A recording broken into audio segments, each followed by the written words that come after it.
Hello friends, आपका स्वागत है हमारे इस चैनल लिटरेरी जर्नी में। तो आज हम एस सी कॉलरिज की poem the Rime of the Ancient mariner के बारे में डिस्कस करेंगे।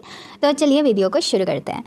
तो फ्रेंड्स, ये जो पोअम है the Rime of the Ancient mariner, इसको सैमुअल टेलर कॉलरिज ने लिखा है, जिनको एस सी कॉलरिज भी बोलते हैं। ये पोअम फर्स्ट पब्लिश हुई थी 1798 में और ये पोअम लिरिकल बैलड्स में पब्लिश हुई थी। फ्रेंड्स, एस सी कॉलरिज की अदर इम्पॉर्टेंट वर्क्स है Kubla Khan, Christabel and Biographia Literaria.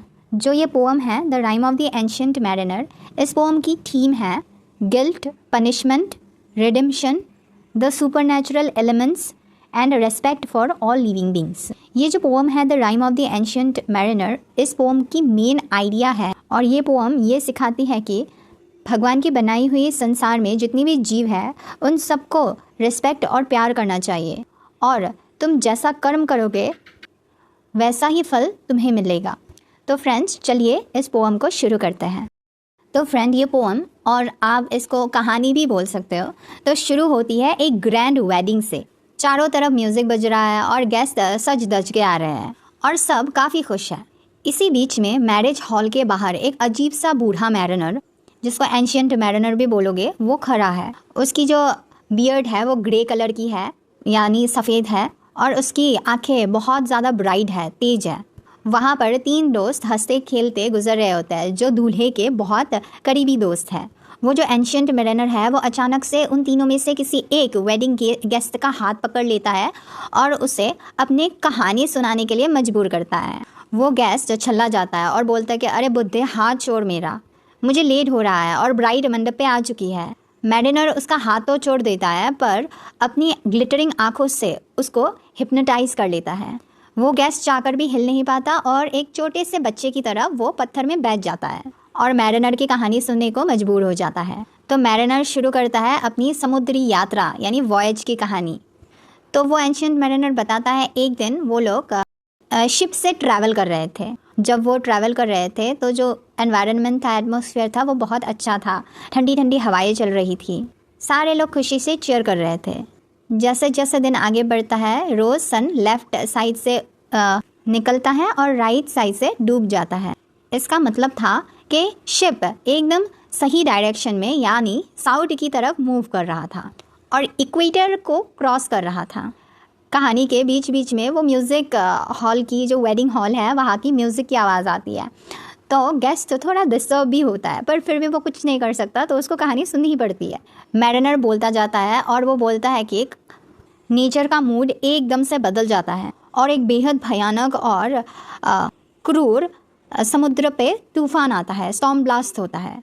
तूफ़ान इतना ज़्यादा तेज था कि जो शिप है वो एक तिनके की जैसा तैरने लगा और वो तूफ़ान उस शिप को दुनिया के सबसे ठंडे इलाके साउथ पोल लेके गया। वहाँ पर चारों ओर आइसबर्ग्स थे और ग्लेशियर्स थे जो एमरल्ड की तरह चमक रहे थे। वहाँ पर ना कोई ह्यूमन था, ना एनिमल और ना ही कोई ग्रीनरी।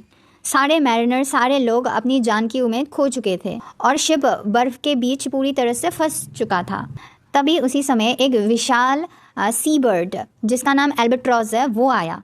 जब सबने एल्बाट्रॉस को देखा तो सबको अच्छा लगा, क्योंकि वहाँ पर कोई भी लिविंग एंटिटी नहीं था। तो यहाँ पर एक लिविंग एंटिटी को देखकर वो लोग खुश हो गए। उन्होंने उस बर्ड का वेलकम ऐसे किया जैसे कि वो गॉड का भेजा हुआ कोई डिवाइन सोल हो। उन्होंने उससे अपने हिस्से का खाना खिलाया और वो एल्बाट्रॉस भी उन लोगों के साथ इतना ज़्यादा फ्रेंडली हो गया कि जब भी उसको बुलाओ तो वो रोज़ आने लगा। और तभी एक मिरेकल हुआ। जैसे ही एल्बाट्रॉस आया, वो बर्फ़ की चट्टानें, आइसबर्ग्स, वो टूटने लगी और कैप्टन को शिप निकालने का रास्ता मिल गया। और साथ ही पीछे से एक बहुत ही हल्की साउथ विंड चलने लगी जिसने शिप को आगे बढ़ा दिया। वो बर्ड लगातार 9 दिनों तक उस शिप के साथ चलता रहा। दिन में वो सारे मैरिनर्स के साथ खेलता और रात में वो मास्ट पर बैठ जाता। सब उसको अपना लकी चार्म मान रहे थे, क्योंकि उसकी ही वजह से वो लोग डेथ के मुंह से बाहर आ रहे थे। कहानी सुनाते सुनाते अचानक वो एंशिएंट मैरिनर खामोश हो जाता है और उसकी आंखों में एक पछतावा साफ दिखने लगता है। उसके चेहरे के एक्सप्रेशंस देखकर वो जो वेडिंग गेस्ट है वो पूछता है, अरे मैरिनर, तुम्हें क्या हुआ, तुम क्यों चुप हो गए? तो मैरिनर वो पछतावे के साथ बोलने लगता है कि मैंने बिना किसी वजह के बस अपनी एक क्रूर इंसानी सनक में आके अपने क्रॉसबो का मतलब है एक औजार। अपने क्रॉसबो से उस एल्बेट्रॉस को शूट कर दिया। तो जब वो एंशिएंट मैरिनर एल्बेट्रॉस को मार देता है तो क्या होता है, सारे लोग डर जाते हैं और उसको बोलते हैं कि तुमने ऐसा क्यों किया, पर उसके पास कोई जवाब नहीं होता। पर एल्बेट्रॉस को मारने के बाद भी सन वैसे ही राइट साइड से निकला और लेफ्ट साइड में डूब गया। लेकिन हवा में अब वो पहले जैसी बात नहीं थी। साउथ विंड अभी भी चल रही थी, पर क्रू के दिल में अभी एक अजीब सा खौफ बैठ गया था। और अदर क्रू मेंबर्स भी मैरिनर को बोल रहे थे कि तुम्हें पता है तुमने कितना बड़ा पाप किया है, तुमने उस बर्ड को मार दिया जो हमारे लिए गुड लक लेके आया था, जिसने साउथ विंड चलाई थी और हमें बर्फीले चट्टानों से बाहर निकाला था। तब मौसम थोड़ा बदलने लगा, जो घना कोहरा चारों तरफ फैली हुई थी तो वो अचानक से हटने लगा और आसमान बिल्कुल साफ हो गया और जो सन है वो एक अच्छे ग्लोरी के साथ चमकने लगा। जैसे ही मौसम बहुत अच्छा हुआ तो बाकी क्रू मेंबर्स पलट गए और वो बोलने लगे, अरे मैरिनर तुमने तो बिल्कुल सही किया, वो बर्ड कोई लकी चार्म नहीं था, बल्कि वही तो ये मनहूस कोहरा और धुंध लेके आया था। ऐसे बर्ड्स को तो मार ही देना चाहिए। अपनी उस बात से उन लोगों ने मैरिनर के क्राइम को सपोर्ट किया, यानी अब वे भी उस पाप के भागीदार बन गए। शिप बहुत आगे बढ़ने लगा और वो लोग पैसिफिक ओशन के एकदम अनजाने और सुनसान हिस्से में पहुंच गए। सब कुछ बहुत बढ़िया चल रहा था, लेकिन अचानक हवा बिल्कुल गायब हो गई। शिप के जो पैडल्स है वो नीचे गिर गए और चारों तरफ सन्नाटा छा गया। दिन बीतते गए और ना तो हवा की एक लहर चली और ना शिप आगे बढ़ने लगा। तड़पती हुई धूप में जो क्रू मेंबर्स है उन लोगों को बहुत प्यास लगने लगी। चारों तरफ पानी ही पानी था, पर उनकी इतनी मिसफॉर्च्यून थी कि वो एक बूंद भी पी नहीं सकते। जैसे कि ये पोम की बहुत फेमस लाइन है, water water everywhere nor any drop to drink. इतना ही नहीं दोस्तों, समुद्र का पानी सड़ने लगा और उसमें से बदबू आने लगी। रात के समय में पानी से अजीब अजीब रेंगने वाली जो क्रिएचर्स है वो बाहर निकलने लगे। समुद्र की सरफेस पर रात में जो अजीब अजीब लाइट्स है वो नाचती हुई दिखाई दे रही थी, जैसे कि घोस्ट नाच रहा हो। शिप के मेंबर को भी अजीब अजीब तरह के सपने आने लगे थे। उनको सपने में दिखा कि एक स्पिरिट है और वो साउथ पोल का स्पिरिट है जो पानी के 9 फैदम नीचे से उन लोगों को पीछा कर रहे हैं और वही स्पिरिट एल्बेट्रॉस की मौत का बदला ले रही है। भूख प्यास और खौफ के मारे उन लोगों की जीव जो है, गला जो है वो सूखने लगा था। वे चाहकर भी बात नहीं कर पा रहे थे।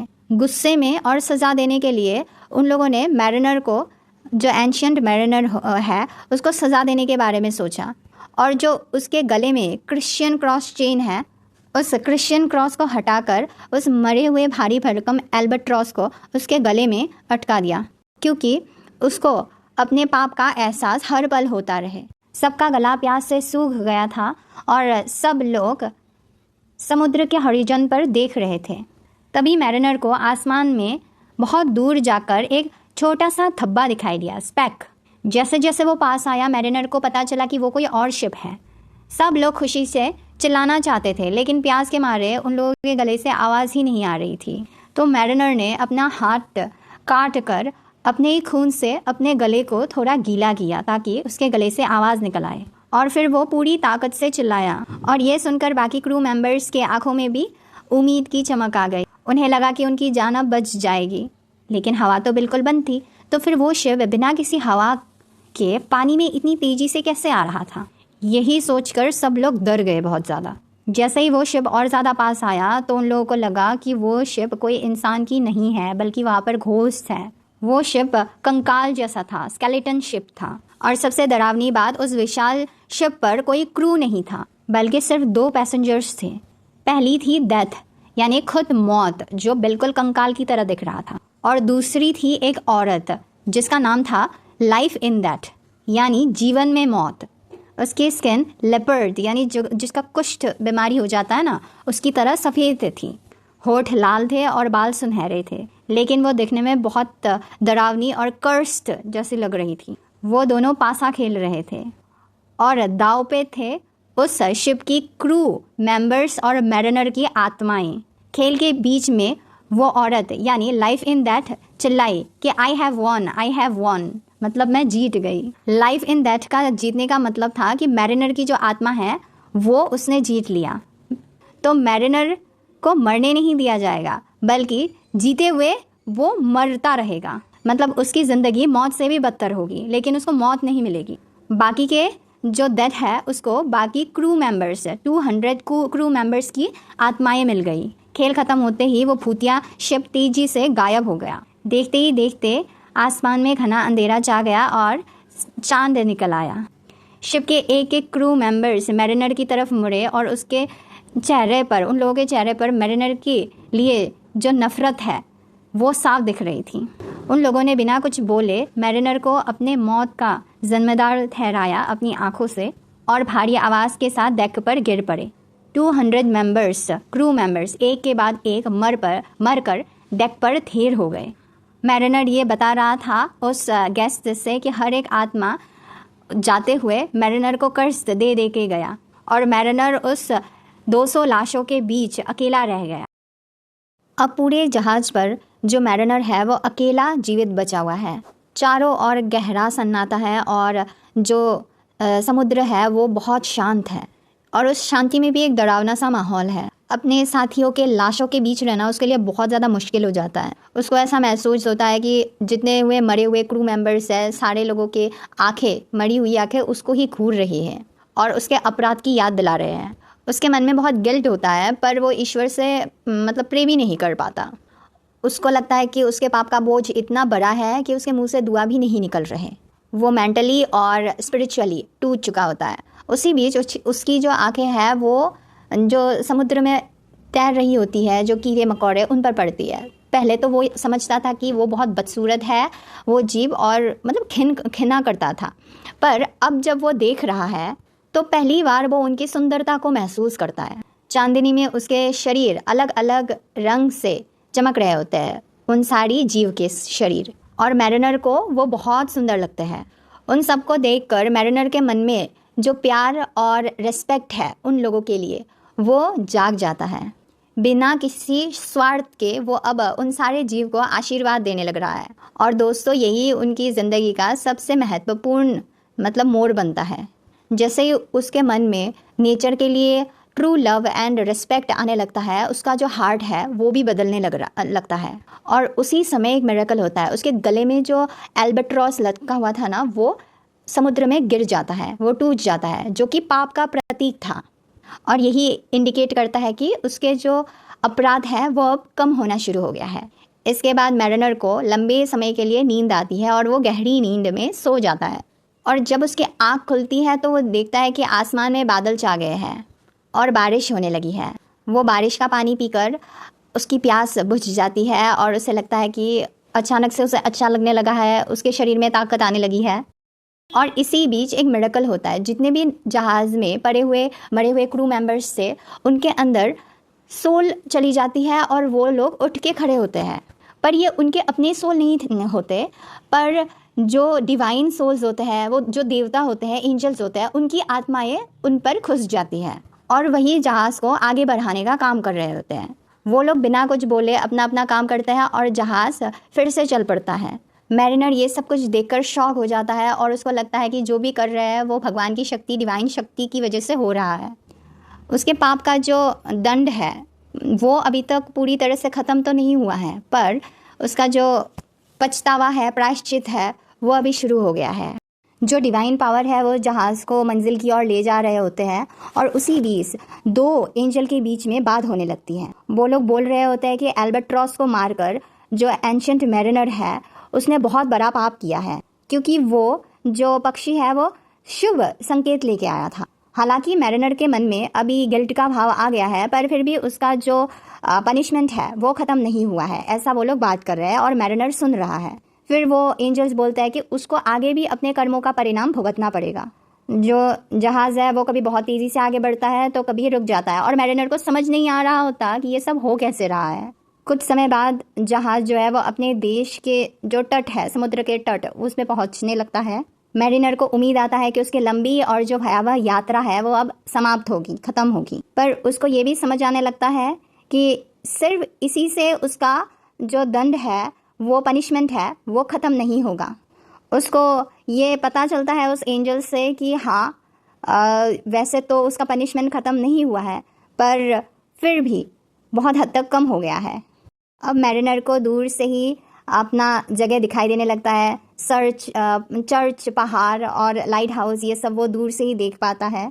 इतने समय बाद अपने घर पहुंचकर उसके मन में राहत की भावना आती है और उसी बीच वो देखता है कि एक छोटी सी नाव उसके पास आ रही है और उस नाव में एक पायलट का लड़का और एक हर्मिट यानी साधु बैठे हुए होते हैं।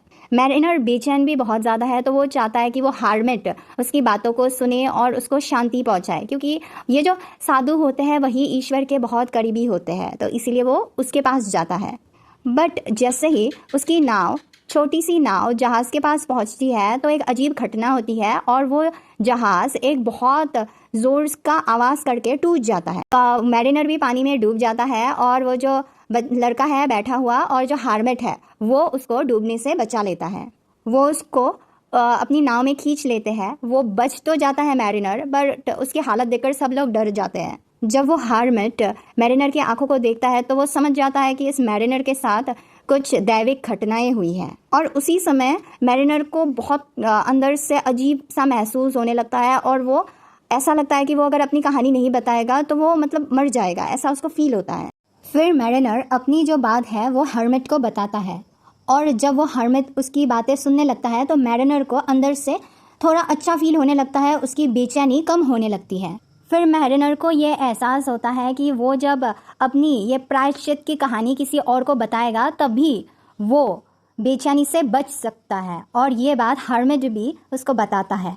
फिर मैरिनर अपनी ये सीख भरी कहानी तब दूसरों को बोलता है जब उसको ये बेचैनी होने लगती है। वो जैसे ही किसी और को अपनी कहानी सुनाता है तो उसका मन हल्का हो जाता है। इसी वजह से उस दिन से वो जगह जगह घूमता रहता है और अलग अलग लोगों को अपनी कहानी सुनाता रहता है। वो लोगों को अपनी कहानी से ये सिखाता है कि किसी भी जीव को बिना कारण कोई भी नुकसान नहीं पहुंचाना चाहिए। ईश्वर की ये पूरी दुनिया में हर जीव को अधिकार है कि उसको सम्मान यानी रिस्पेक्ट और प्यार मिले। और उसके बाद कहानी प्रेजेंट में आती है। जो वेडिंग गेस्ट मैरिनर ने जिसको रोक रखा हुआ होता है वो पूरी कहानी मैरिनर की सुनता है और अब वो पहले जैसा खुश और एक्साइटेड व्यक्ति नहीं होता। अब वो इस घटना से गहरी सीख लेके वहाँ से चला जाता है। एंड पोएम के एंड में मैरिनर जो है वो एक बहुत इंपॉर्टेंट लेसन देता है और वो बोलता है कि सच्चा इंसान वही है जो ईश्वर से, जो गॉड से प्यार करने के साथ ही साथ उसकी बनाई हुई हर एक छोटी बड़ी चीज़ से प्यार करे।